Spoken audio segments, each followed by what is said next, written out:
Hello, everyone. It's Mark Berman from TVMI. I am coming to you live, I think I'm live, from the Summer 2015 Television Critics Association Press Tour. I have a guest today who is taking a little bit of a snooze. His name is Phil Rosenthal. Yes. He's famous, Phil Rosenthal. Hello.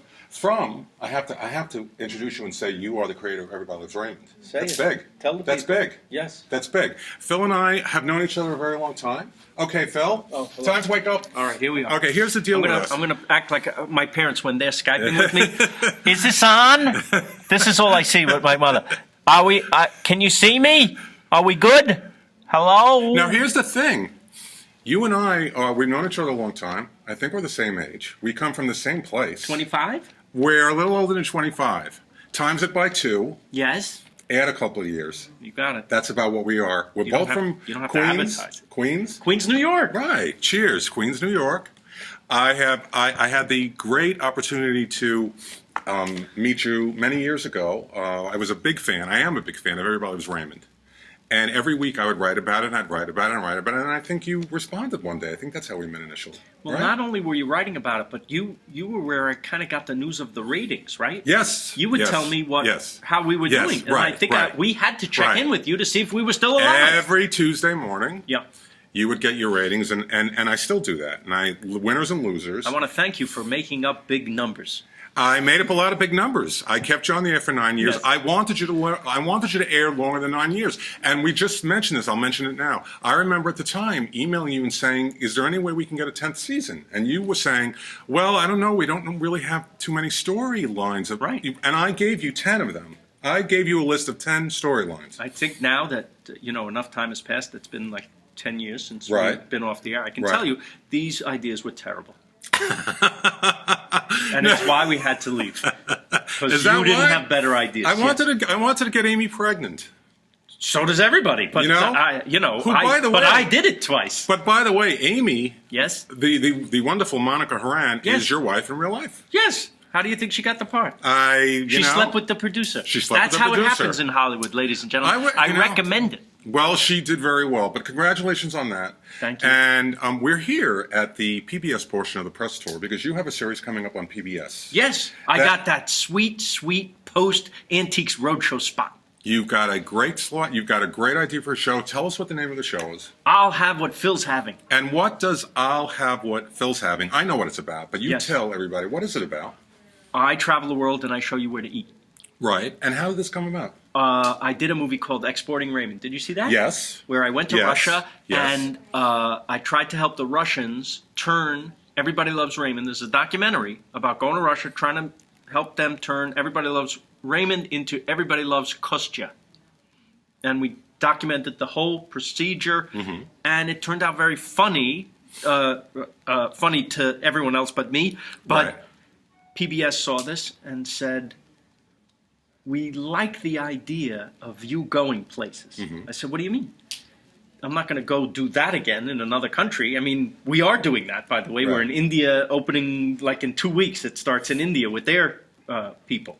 Yeah, an Indian version. Everybody loves Sumit. Everybody Loves Sumit? Yes. And same premise? It's our scripts. They take our scripts and they translate them and make their version. Hey, it's universal. It's in Hindi. Right.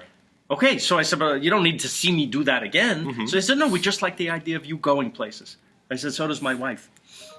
But I said, I do have an idea. How about a show where I go around the world and I show you where to eat? And they said yes. And when I told my brother, I got this show, they're giving me 6 on the air. They said, they're giving us 6 on the air. My brother goes, really, what are we going to call the show? Lucky Bastard? And that was the title for a while, until the PBS told me there's certain stations that won't run the show if it's called that. Yeah, they're a little iffy, but that's an interesting title. Interesting title. Yeah. And you filmed the 6 episodes, all done? Barcelona, Paris, Italy, Hong Kong, Tokyo, and Los Angeles. Now, in each location, you're going to different restaurants. Not just restaurants, but people's houses and different markets and things. I'm trying to get you off the couch to come and travel. Because there's no more mind-expanding thing we can do in life than travel. And I feel like, when we watch Anthony Bourdain and we love him, we live vicariously through him, but we're not doing that.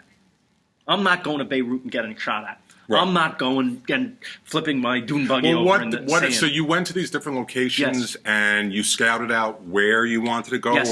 And if I didn't know, we would have either the production team we actually have Bourdain's production team, ZPZ out of New York, and they have fixers all over the world because of his show. So now they were going, I said, okay, I'm going to be exactly like Anthony Bourdain, except I'm afraid of everything, right? So they took that in mind.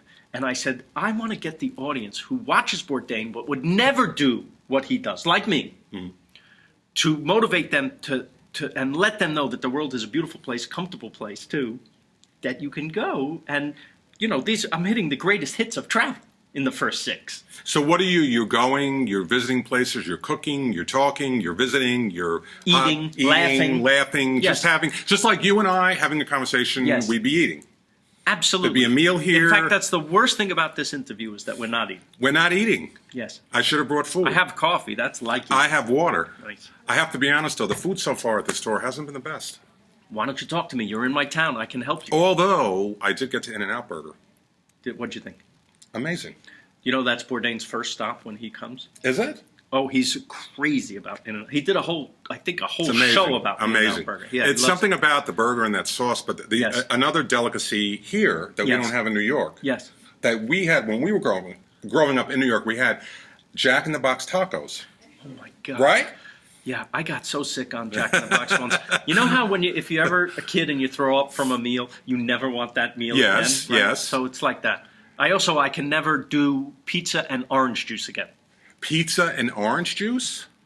I just never thought of pizza with orange juice. No, you wouldn't. But a 10-year-old would. Right. And then a 10-year-old wouldn't stop throwing up, and then you're not eating that again. Well, that's how you learn not to eat certain things. Right, but you go back when you were young, you could eat whatever you want. When you're a little older, certain things... Yes, because you've had the experience. Don't eat that. Right. I wouldn't have pizza and orange juice. No. Usually it's pizza with Diet Coke. It's too acidic. Right. Not Hasidic. Acidic. Now, let's get back to the show. Okay. Yes. Now, how long is each episode? What are we going to get? We're going to get a full hour. And it's a PBS hour. Right. A PBS hour is 56 minutes. Now, let me... It's like a movie. It's like a movie. Yeah. Or sort of a 2-part Raymond, which you never really did. You did travel. You traveled, yes. In fact, I remember. We did the Italy show. Which I could trace this show back to that moment. We had at the end of the first season, I asked Raymond, what are you doing for your hiatus? He goes, I think I go to the Jersey Shore. And I said, well, have you ever been? Why don't you go to Europe? He goes, nah. I said, you never been to Europe? He goes, nah. I'm like, well, why don't you go? And this is a 40-year-old man at the time. Right. I said, why don't you go? You never been to Italy where your family's from? Nah. I said, why not? He goes, I'm not really interested in other cultures. So even his own culture, he's not interested. So that's why I got the idea. What if we did an episode where we send him to Italy like Ray Romano, and we send him back like Roberto Benigni, having been changed by the magic of traveling, and especially Italy. And Robert met Stefania. Absolutely. Who ended up popping into the Raymond house. She came back for a visit. You got it. I know the show. You're really good. I watch the show. I watch You're better than me. You could tell me some things. I still watch it. Thank you. But what happened when we actually filmed that, and it took 5 years for CBS to say, okay, you've made enough money now, we'll give you a little to go to Italy. Right. We did this 2-parter. It was like our little movie in Italy. Won some awards. We were so proud of it and so happy. But the best thing that happened was that what happened to Ray, what I wrote for him, for his character transformation, happened to Ray the person. Did it? Yeah, it was a beautiful thing to see. And from our show, now he's been back because his wife's actually, his wife's family's from Sicily, and so they go. You know, he's another neighbor as well, growing up. Queens. He grew up in Queens. Yes, I didn't know him then. He went to Hillcrest High. I went to Jamaica High. You know who else went to Hillcrest?